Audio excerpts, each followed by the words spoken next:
Haleluya. Tukiwa tumesimama, omba na mimi sana. Bwana Yesu, funua akili zangu, fungua akili zangu, nipate kuelewa sauti yako, neno lako, maagizo yako, maandiko matakatifu. Fungua moyo wangu, nipate kupokea na kuamini neno lako. Utie nguvu miguu yangu na mikono yangu na mwili wangu, nipate kuwa mwaminifu wa kulitii kwa bidii kufanya maagizo yako yote uniagizayo hivi leo. Pokea sifa na utukufu, ninaomba na kushukuru katika jina la Yesu. Amen. Naomba uketi katika uwepo wa Bwana. Haleluya, haleluya, haleluya. Ninashukuru Mungu sana kuwa pamoja nanyi siku ya leo. Nimeambatana na kijana wangu, mwanangu Brian. Naomba aje hapa wasalimie, alafu tuweze kuendelea na kipindi. Ajitambulishe, maana na yeye pia ni mwanafunzi kama ninyi. Basi jitambulishe ndugu yangu, alafu tuendelee. Bwana apewe sifa. Bwana Yesu asifiwe. Kwa majina yangu naitwa Brian Mayala. Nimeongozana na mchungaji kiongozi Dr. Joseph Mayala. Nimefurahi kuwa nanyi leo. Amani ya Bwana iwe nanyi. Asante sana, lakini hujaambia unafanya nini? Ujitambulishe, maana hawa ni chuo kikuu cha usafirishaji, si ndio? Ni chuo cha taifa, National Institute of Transportation. Japokuwa kuna courses nyingi, unaweza kukuta labda ni partners. Karibu sana. Nashukuru, nilisahau kutoa utambulisho. Mimi nimemaliza DMI, Dar es Salaam Maritime Institute. Bila shaka mtakuwa mnakifahamu, si ndio? Wapo Posta tunahusiana kidogo kwa sababu nyinyi ni mmebobea general kwenye usafirishaji, ila sisi ni issue za maji, si mnafahamu eh? So mimi ni future captain. Kwa namshukuru Mungu kwa neema hiyo. Nimekuwa nikiseli huko nje kwa neema ya Bwana. Mungu amekuwa mwema sana. Amina. Mbarikiwe sana. Asante sana, asante sana. Ofisa, tuko tayari? Amen. Sina dakika nyingi sana, ninajua kulingana na ratiba nina kwenda mpaka saa 4 kamili. Bwana Yesu asifiwe. Amen. Ninamshukuru Mungu sana kwa ajili ya kunipa fursa hii ya kuweza kuwa pamoja nanyi jioni ya leo. Ninamtukuza sana Mungu kwa ajili ya uaminifu wake kunipa neema ya kuweza kuabudu nanyi kwa mara ya kwanza. Sijawahi kufika hapa kabisa. Sijawahi. Baadhi yenu tumepata nafasi ya kuonana. Hebu nione mikono ya watu ambao tulishapata nafasi ya kuonana. Hebu nyosheni na mimi. Wale ambao tunaonana mara ya kwanza, hebu nyosheni. Haleluya. Basi siku hizi naambiwa hata AI inaweza ikamtambulisha mtu. Kwa hiyo unaweza kaandika tu wasifu wa Joseph Mayala Mitinje. AI itakwambia anayekuja mbele yako ni nani kwa utukufu wa Mungu. Bwana Yesu asifiwe. Amen. Ninamshukuru Mungu sana kwa ajili ya mwenyekiti pamoja na viongozi wote kabisa kwa kuweza kunikaribisha ili niweze kuja kushirikiana na ninyi siku hii ya leo. Ninataka nikuhakikishie mpaka tutakapokuwa tunamaliza, tunaondoka hapa, you will never be the same in the name of Jesus. You will never be the same in the name of Jesus. Hautakuwa kama ulivyo. Somo ambalo nimepewa ambalo nitalifafanua kwa mtindo tofauti kidogo linasema, Bwana nipe mimi akili bora. Bwana nipe mimi akili bora. Bwana nipe mimi akili bora. Bwana nipe mimi akili bora. Kuna akili, lakini kuna akili inaitwa akili bora. Hebu sema akili bora. Akili bora. Sema tena katika jina la Yesu. Bwana, nipe mimi akili bora. Kitabu kile cha Danieli sura ya kwanza na ule mstari wa 17 mpaka wa 21. Nitasoma sehemu kama tatu. Danieli sura ya kwanza mstari wa 17 mpaka 21. Neno la Mungu linasema, basi kwa habari za hao vijana wanne Mungu aliwapa maarifa, sema maarifa, na ujuzi, sema ujuzi. Asante. Katika elimu, sema katika elimu, na hekima, sema katika hekima. Asante. Naye Danieli alikuwa na ufahamu, sema ufahamu, sema ufahamu. Asante. Katika maono yote, sema katika maono yote, na ndoto. Asante sana. Hata mwisho wa siku zile alizoziagiza mfalme za kuwaingiza mkuu wa matowashi, akawaingiza mbele ya mfalme Nebukadreza, naye mfalme akazungumza nao, na miongoni mwao wote hawakuonekana waliokuwa kama Danieli na Anania na Mishaeli na Azaria. Kwa hiyo wakasimama mbele ya mfalme, na katika kila jambo la hekima, sema katika kila jambo la hekima na ufahamu alilowauliza mfalme, akawaona kuwa walifaa mara 10 zaidi ya waganga na wachawi waliokuwa katika ufalme wake. Asante. Mstari wa 21, tena Danieli huyo akadumu huko hata mwaka wa kwanza wa mfalme Koreshi. Danieli sura ile ya 5 na ule mstari wa 14.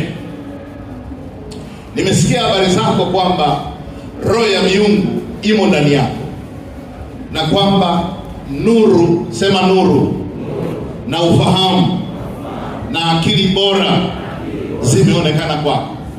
Ninamwomba Mungu jioni ya leo, nuru katika jina la Yesu, na ufahamu katika jina la Yesu, na akili bora zionekane kwako, zifunuke kwako, zijidhihirishe kwako, zionekane kwako, zifunuke kwako, zijifunue kwako. Nuru, ufahamu na akili bora. Pigie Yesu makofi mengi. Danieli sura ya 9 na ule mstari wa 20 mpaka 22. Basi hapo nilipokuwa nikisema na kuomba na kuiungama dhambi yangu na dhambi ya watu wangu Israeli, na kuomba dua yangu mbele za Bwana Mungu wangu kwa ajili ya mlima mtakatifu wa Mungu wangu, na nilipokuwa nikinena katika kuomba, mtu yule Gabrieli niliyemwona katika njozi hapo kwanza akirushwa upesi alinigusa panapo wakati wa dhabihu ya jioni, akaniagiza, akaongea nami akasema, rudia maneno haya, Danieli, nimetokea sasa ili nikupe akili upate kufahamu. Bwana akutokee tena, akupe akili upate kufahamu. Bwana akupe akili upate kufahamu katika masomo yako, katika kozi yako, katika kazi zako, katika kila eneo ambalo Mungu amekuitia. Bwana akupe akili katika jina la Yesu. Bwana akupe akili na ufahamu. Bwana akupe akili na ufahamu, tena akili bora na nuru katika jina la Yesu Kristo wa Nazareth. Leo ni siku ya 40 mara baada ya kufufuka kwa Bwana wetu Yesu Kristo.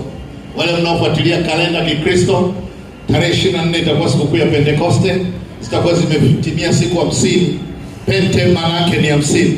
Kwa hiyo Yesu aliwatokea wanafunzi wake sehemu mbalimbali kwa muda wa siku 40, na leo ni siku ya mwisho ya kuonekana kwa Yesu. Katika misimu yote ya sikukuu za Pasaka, kumbuka neno hili, majilio yale huwa yanakuja na fursa, yanakuja na fursa, na hasa sikukuu ya Pasaka.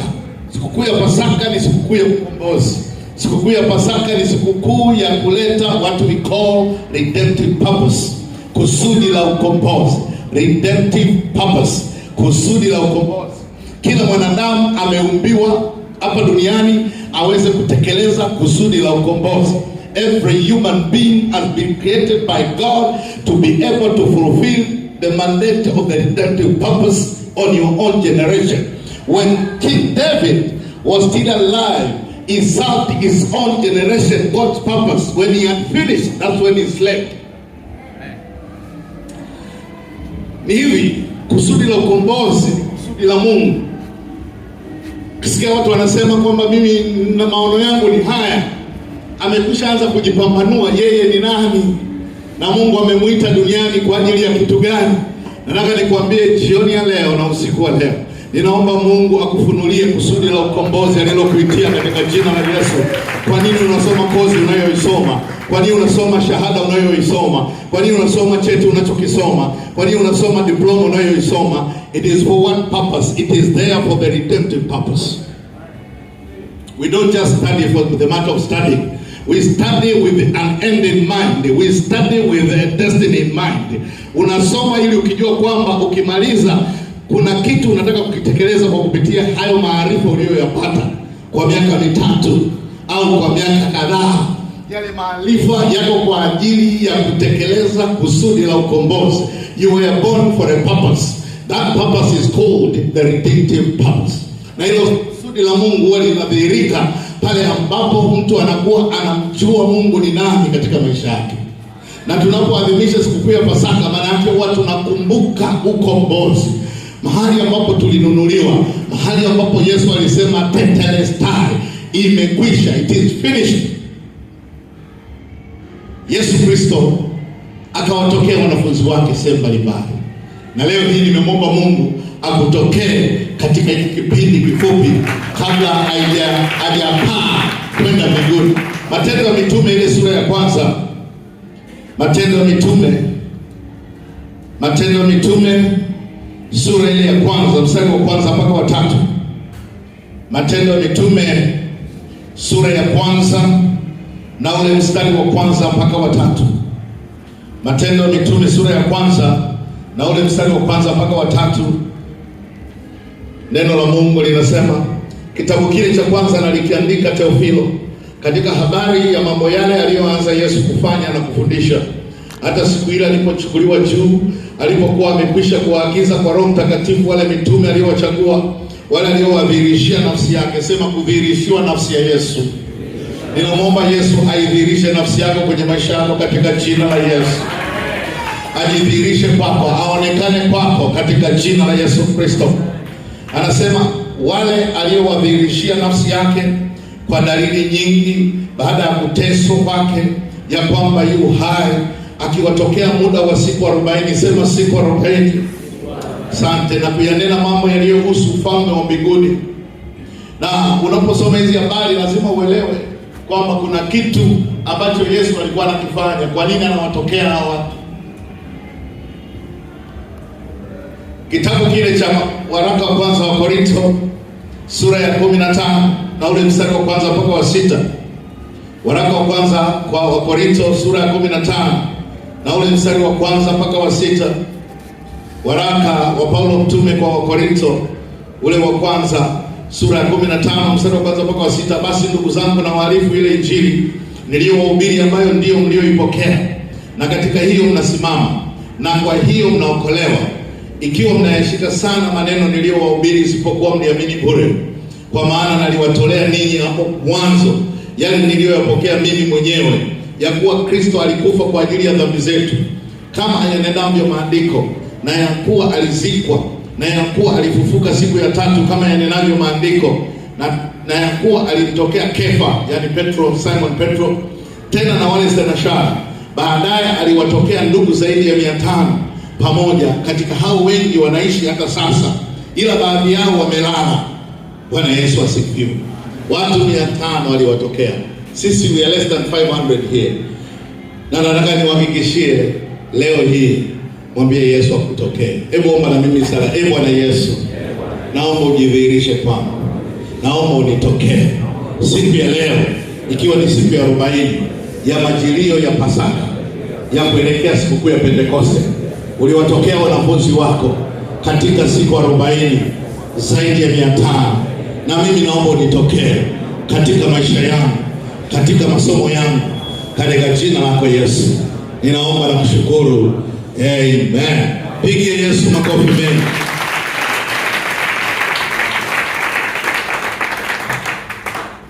Kuna mambo 10 ambayo unayaona yamebebwa kwenye akili bora, ikiwemo na akili yenyewe. Na ndio maana Bwana Yesu aliwatokea wanafunzi wengine kwenye kitabu cha Luka sura ya 24. Luka sura ya 24. Luka mtakatifu sura ile ya 24 mstari wa 36 mpaka wa 53. Luka 24 mstari wa 36 mpaka wa 53. Na walipokuwa katika kusema habari hiyo, yeye mwenyewe alisimama katikati yao akawaambia, amani iwe kwenu. Wakashtuka wakaogopa sana, wakidhani ya kwamba wanaona roho. Akawaambia, mbona mnafadhaika, na kwa nini mnaona shaka mioyoni mwenu? Tazameni mikono yangu na miguu yangu, ya kuwa ni mimi mwenyewe. Nishikeni muone, kwa kuwa roho haina mwili na mifupa kama mnavyoniona mimi kuwa nayo.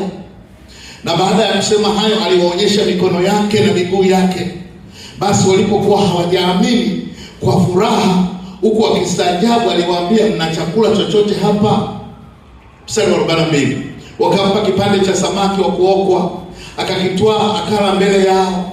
Kisha akawaambia, hayo ndiyo maneno yangu niliyowaambia nilipokuwa nikali pamoja naye, ya kwamba lazima yatimizwe yote niliyoandikiwa katika Torati ya Musa na katika manabii na Zaburi.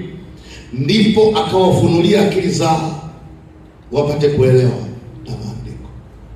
Kuna siri kubwa sana ya akili na kutokewa na Yesu. Hawa ni watu walikuwa wanafunzi. Hawa ni watu ambao walimwona Yesu by the physical eye, lakini walikuwa bado akili zao zimefungwa. Tunaambiwa Yesu alipotokea, Biblia mstari wa 45 inasema, ndipo akawafunulia akili zao upate kuelewa maandiko. Mungu akufunulia akili zako upate kuelewa lile neno lililotumwa kwa ajili yako katika jina la Yesu. Ndio, upate kuelewa lile neno lililotumwa kwa ajili ya maisha yako katika jina la Yesu. Sisi ni neno la Mungu tu kwa ajili ya kutekeleza neno la Mungu. Hakuna maono yasiyotoka kwenye neno la Mungu. Hakuna kusudi la ukombozi linalotoka nje ya neno la Mungu. Mungu anajidhihirisha kupitia neno lake, na anajidhihirisha kupitia wewe, kwa sababu wewe ni matokeo ya neno katika jina la Yesu. Na tufanye mtu kwa sura yetu, wakatawale samaki wa bahari. Anazungumza mambo matano. La kwanza, wakazae, wakaongezeke, wakaijaza nchi, wakaitiishi na kuitawala. Mambo matano, Mwanzo 1:28. Kwa hiyo mwanadamu kuumbwa kwake ni matokeo ya neno lililofanyika kuja kuwa mwili, na kwa sababu hiyo anakufunulia, maana neno limeficha siri ya maisha ya watu. Neno limeficha maendeleo ya watu. Linahitaji akili maalum ya kuweza kuelewa lile neno ambalo linahusiana na maisha yako. Unaposema lina maono ama lina ndoto, lazima tutalipima kwa neno la Mungu katika jina la Yesu. Ikishindwa kupita hapo, tunajua kwamba bado. Rudi tena ukaisikilize sauti ya Mungu.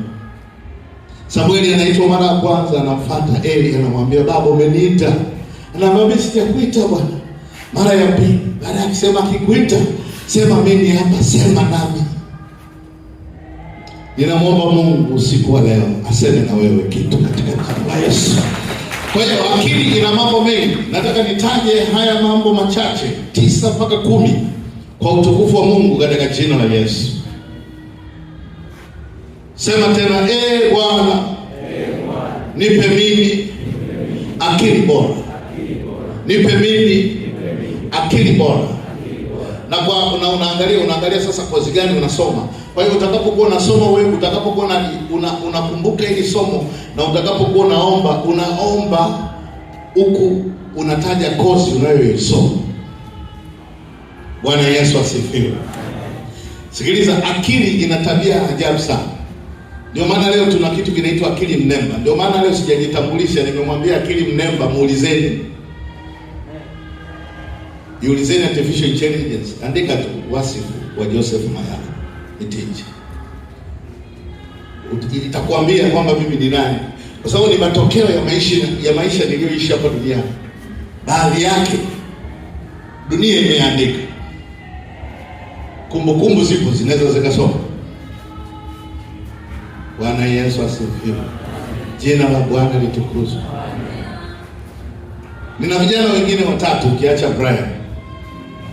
Na wengine mkubwa wao wa hawa ana miaka 33, mwaka wa 32 huu watatu. Sasa anaenda sasa. Yeye ni graduate na anafanya kazi benki. Kuna mwingine wa pili ni medical doctor binti yetu. Kuna mwingine wa tatu ni investment analyst binti yetu. Kwa hiyo kwa maana pale nyumbani tulishamaliza, maana wote wako kazini. Huyu bwana hajapanua tu, amekuwa mnyenyekevu. Lakini anaposema anasail, maana anasail Australia, yuko South Korea pamoja na China. Amekuja kwa likizo fupi ya mwezi mmoja. Kwa hiyo sio swala la dini. Kwa hiyo kila mmoja yuko sokoni, anajaribu kutumia kila alicho nacho kujipambanua na lile neno ambalo Mungu amempa. Kwa hiyo jambo la kwanza ambalo nataka niliseme, ambalo limetajwa katika haya maandiko ambayo nimeyasoma, na hasa kitabu cha Danieli sura ya 1, sura ya 5 na sura ya 9 kama nilivyosoma. Tumesoma kwenye Danieli sura ya 1, hao vijana 4 Mungu aliwapa maarifa. Ninaomba Mungu akupe maarifa. Aliwapa ufahamu, aliwapa ujuzi. Mungu huyu tunayemwabudu aliwapa. Kwa nini asikupe wewe katika jina la Yesu? Kwa nini asikupe wewe katika jina la Yesu? Kwa jambo la kwanza ambalo nimeliainisha hapa ni maarifa. Naomba Mungu akupe maarifa. Lakini jambo la pili ambalo naomba Mungu akupe ni ujuzi. Skills. La kwanza ni knowledge.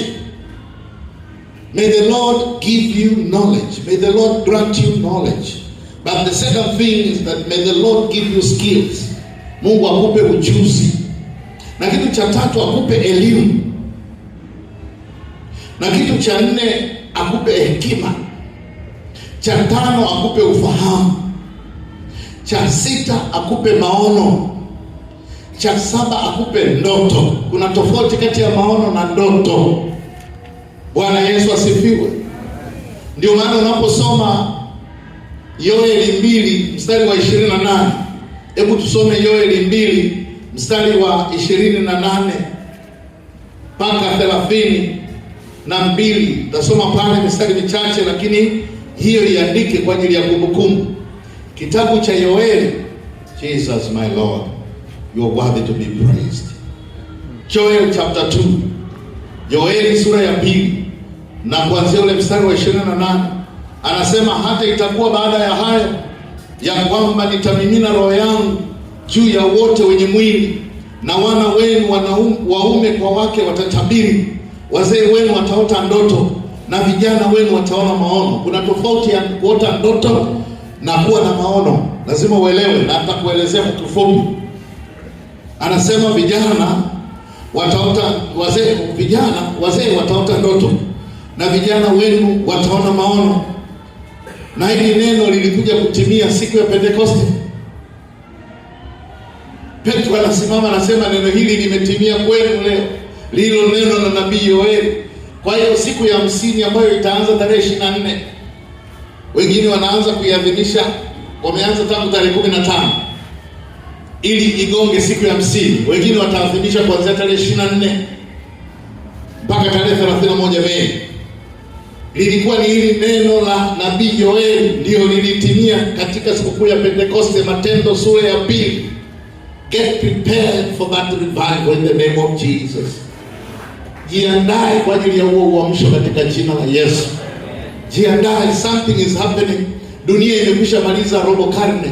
Robo karne ni kuanzia mwaka 2000 mpaka 2025. And most of you were born in the digital world. Sisi we were born in the analog space. Kuanzia mwaka 2000, kutoka mwaka 99 kwenda mwaka 2000, ulikuwa ni mwaka wa mageuzi.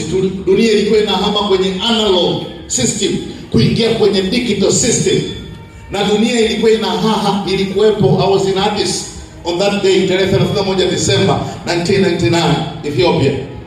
I witnessed, people did not sleep. Wataalamu wote wa masuala ya ICT hawakulala usingizi, the entire world, kwa sababu kulikuwa kuna kitu kinaitwa Y2K, the millennium. Sasa wengi wenu ndani mmezaliwa kati ya 2000 na kuja sasa hivi. Kwa hiyo kimsingi ni wachache sana hapa Gen Z. Most of you are Gen Alpha. Hamuelewi yale ambayo sisi yakishatokea kule. Yaani nyinyi mna neema ya ajabu. Kwa hiyo baada ya robo karne tumeanza karne ya pili ya kuelekea mwaka 2050. Na kwa sababu hiyo kila mwana wa Mungu anatakiwa kuamka kutoka kwenye roho ya usingizi katika jina la Yesu. Uweze kutap the anointing. This is the Kairos moment. You have to seize the moment in the name of Jesus. Uko chuoni hapa for a reason. Wabunifu mko humu ndani, innovators mko humu ndani, creator mko humu ndani. Kila watu wataalamu wako humu ndani, na nataka nikwambie maybe in the next 10 years utanitafuta utaniambia, Pastor, what you said it was true. Kwa niko hapa kwa ajili ya kuamsha na kuwapa tangazo kwamba get prepared. Hii miaka 25 these are your years. Hii miaka 25 ni ya muhimu sana kuelekea mwaka 2050. Usisome peke yako bila nguvu za Roho Mtakatifu. Usifanye chochote bila nguvu za Roho Mtakatifu. Utafanya vitu ordinary badala ya kufanya vitu extraordinary. Utafanya vitu natural badala ya kufanya vitu supernatural. You can only perform extraordinary unless you have the power of the Holy Spirit. You can do supernaturally unless you have the power of the Holy Spirit. And this is the awakening moment. You have to arise and shine. You have to wake up and get out of the spirit of stupor in the name of Jesus. Naelewa. Nimekuwa loko na mimi nimekuwa expatriate. Naelewa dunia. Ni nchi chache sana dunia ambazo sijafanya kazi. I came back in 2017 just to give back. Na mojawapo ya kitu ambacho nimekitamani ni kuhakikisha kwamba ninatembelea vyuo vikuu kuongea na wanachuo kwamba get prepared. This is your season. Don't allow anybody to cheat you. This is your moment. Na Yesu akiwa upande wako, you will always be the head, never be the tail. You will always be on top, never be the bottom. In the name of Jesus. You will be the light of the world and the salt of the earth. You will be the problem solvers and solution givers in Jesus' name.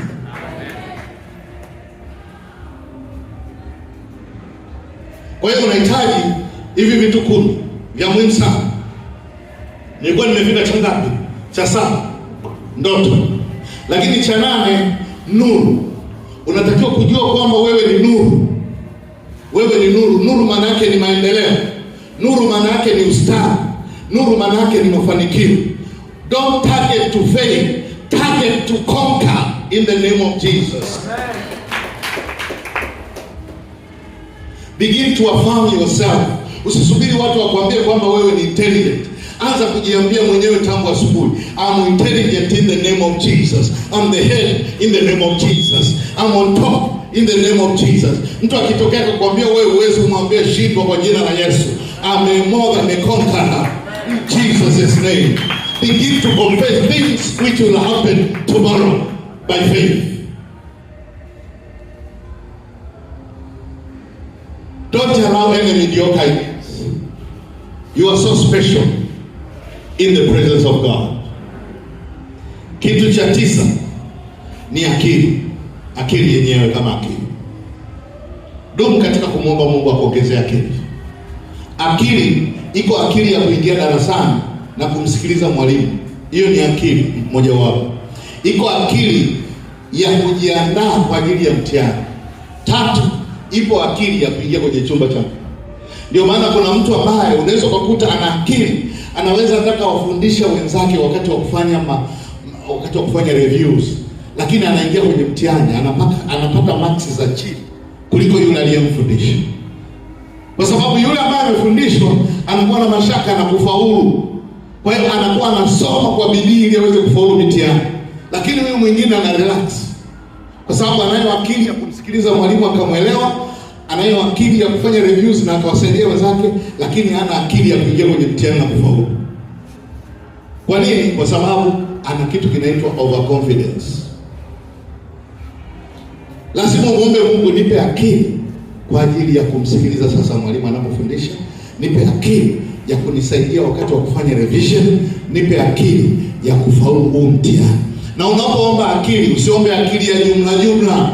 Unaomba kama ni somo, kama ni biology, unaomba akili ya biology. Kama ni physics, unaomba akili ya physics. Kama ni mathematics, unaomba akili ya mathematics. It depends on which subject are you preparing to do its exam. So ask for the specific akili for that particular topic. La sivyo, akili ina tabia ajabu sana. It's like a computer. Inaweza collapse. Huu ubongo umegawanyika kwenye makundi mengi, lakini yako matatu. Kuna ubongo huu unaitwa medulla oblongata. Kazi yake ni kutunza kumbukumbu. Kuna cerebrum, ina kazi yake. Kwa hiyo Mungu alipotuumba, ametuumba kwa jinsi ya ajabu na kutisha. Usikombine akili ya biology na physics at the same time, wakati mtihani ni wa biology. Specific, be specific.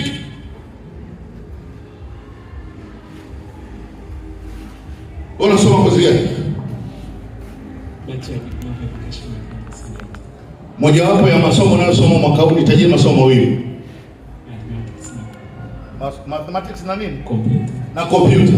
Akili ya mathematics sio akili ya computer. Akili ya civil engineering sio akili ya electrical engineering. Akili ya mechanical engineering sio akili ya highway construction. Hizo ni faculty. And the word faculty comes from the intelligence of the human being. Amen.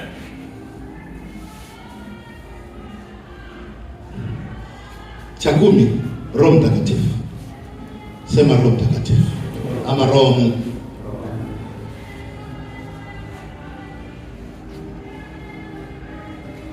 Mi first degree nisoma pale nisoma hapo Rwanda. Nikasoma degree nyingine India, BCom Advanced Accounting and Auditing. Nikasoma masters MBA specializing in consulting expert. Nikaenda PhD Oxford, na kwenye nikasoma.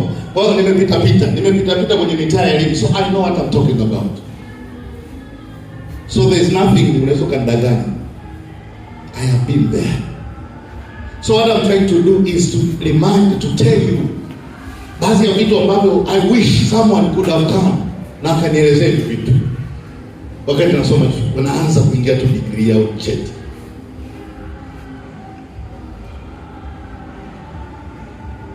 So this is the moment. Mambo mangapi hayo? Ya msingi sana. Pengine unaweza kuwa unajiuliza napomalizia, maarifa ni kitu gani? Nafahamu nini maana ya knowledge. Lakini kwa lugha nyepesi, maarifa ni taarifa sahihi, uelewa sahihi, elimu sahihi na ujuzi anaopata mtu kupitia kusoma, uzoefu wa maisha pamoja na kufundishwa. Hii ni sehemu ya maarifa. Maarifa ni ule uwezo wa kiakili aliopewa mwanadamu unaomwezesha kutambua ukweli wa mambo na kuyakabili mambo katika maisha yake kila siku, changamoto mbalimbali. Lakini ujuzi ni uwezo au utaalamu au talanta ya kufanya kazi fulani kwa ufanisi na usahihi. Elimu ni mchakato wa kupata maarifa, ujuzi, stadi na maadili kupitia kusoma, kufundishwa au uzoefu. Inamwezesha mtu kuelewa mazingira yake, kufikiri kwa kina na kufanya maamuzi sahihi. Ndio maana ya elimu.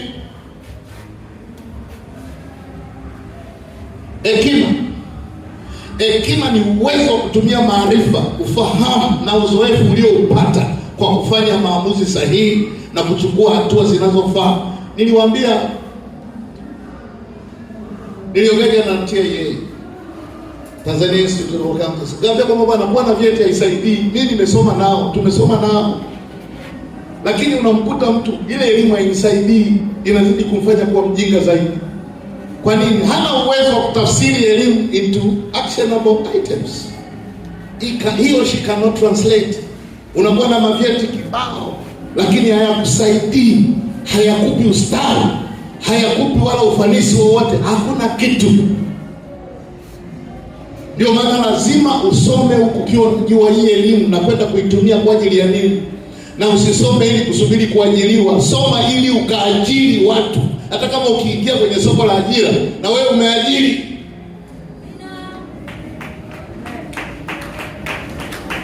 Ndio. Na mdogo wangu amesoma hapa. Leo ana kampuni yake ya magari. Ni graduate wa hapa. Binti.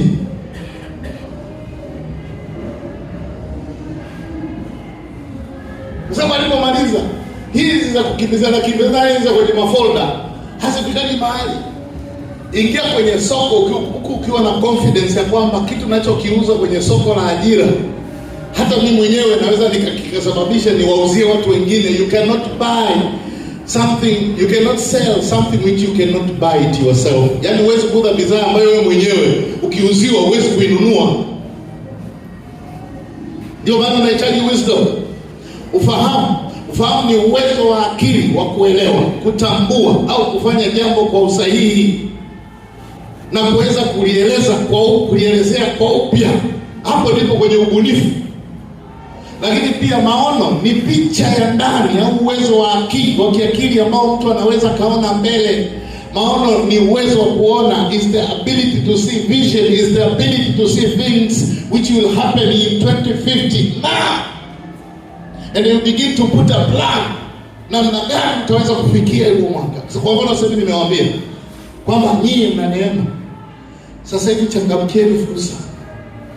Kuelekea karne hii inapofikia mwaka 2050, 50 years. Mimi nitakuwepo. I'll be there. Mwaka 2050. Tutakutana mtaani. Tutahojiana. Bwana Yesu asifiwe. Amen. Ndoto ni mfululizo wa picha, hisia na matukio yanayotokea akilini bila hiari wakati wa usingizi. Kisayansi ni jinsi ubongo unavyochakata taarifa za kiroho na taarifa mbalimbali wakati wa usiku.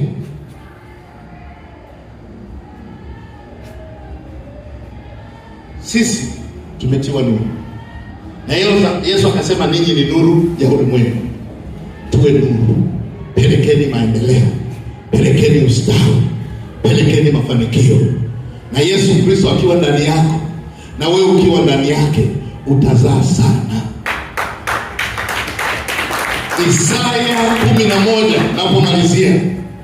Isaya 11 na ule mstari wa kwanza mpaka wa 3. Isaya sura ya 11 na ule mstari wa kwanza mpaka wa 3. Kuna seti 3 pale za roho wa Mungu ambazo nataka usione kidogo kwa kifupi na pengine unazifahamu. Maybe it's just a reminder.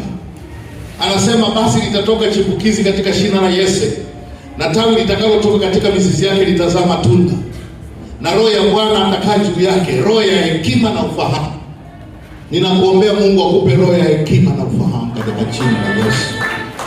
Roho ya shauri na uweza. Mungu akupe roho ya shauri na uweza katika jina la Yesu.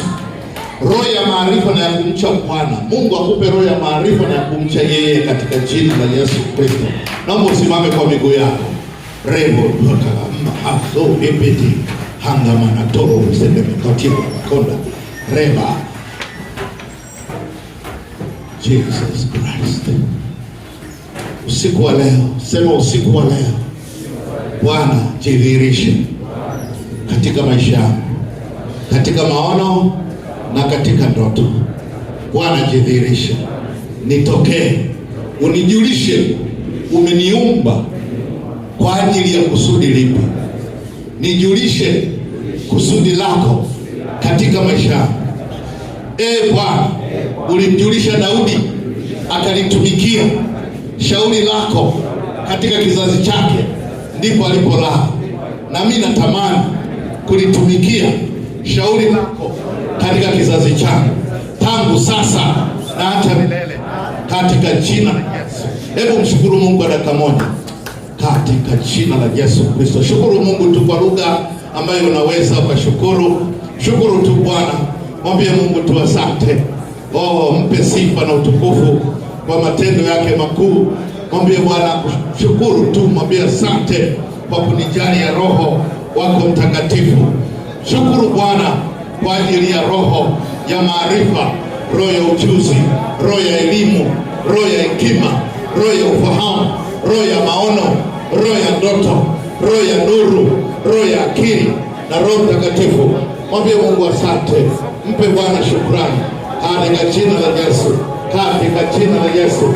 Mpe Bwana shukrani. Asante Yesu kwa wema wako, katika jina la Yesu Kristo. Na watu wote tuseme amen. Naomba uketi tafadhali. Mungu awabariki sana. Nashukuru sana kwa kunipa fursa. Karibuni sana AICT Chang'ombe. Jumapili ibada zetu zinaanza saa 12, ibada ya Kiingereza mpaka saa 1:30. Karibuni sana. Mwenyekiti karibuni sana. Ibada ya Kiswahili inaanza saa 2 mpaka saa 6:30. Karibuni. Msije tu siku ambapo mnataka mnajiandaa kwenda mission, mnakuja kutambulisha na kutafuta resources. Mje kama kuabudu. Karibuni sana. Wale ambao mtafika, jioni tuabudu wote. Najua mnazipenda na mnazifahamu kwaya zetu, Neema Gospel Choir, CVC. Karibuni, watakuwepo, tuabudu pamoja. Na Mungu awabariki sana. Amen.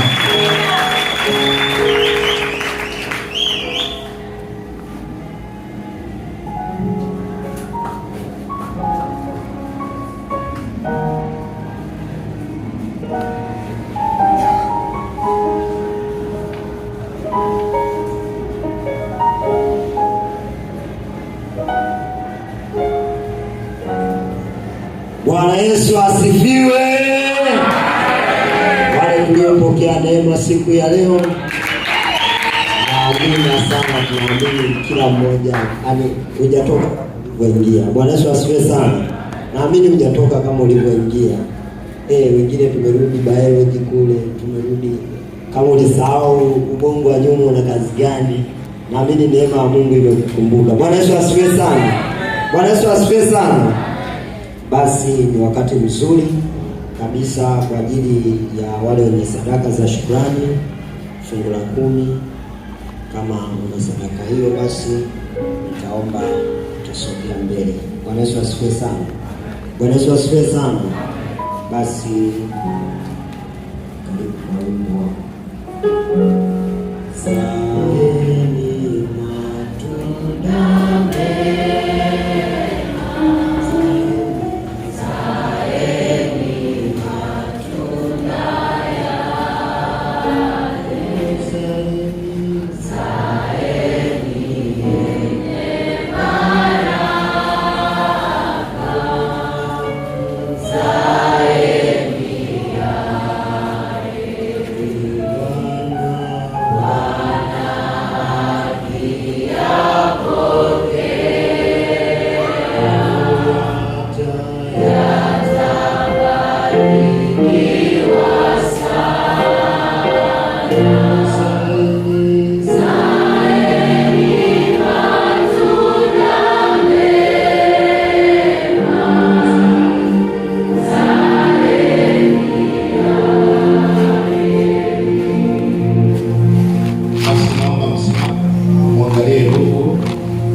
tusimame.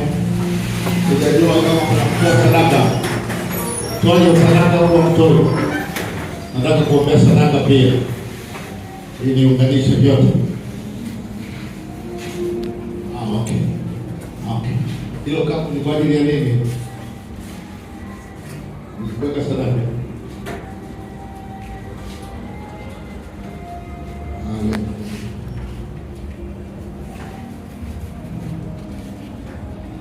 Naomba nikuongoze ule wimbo.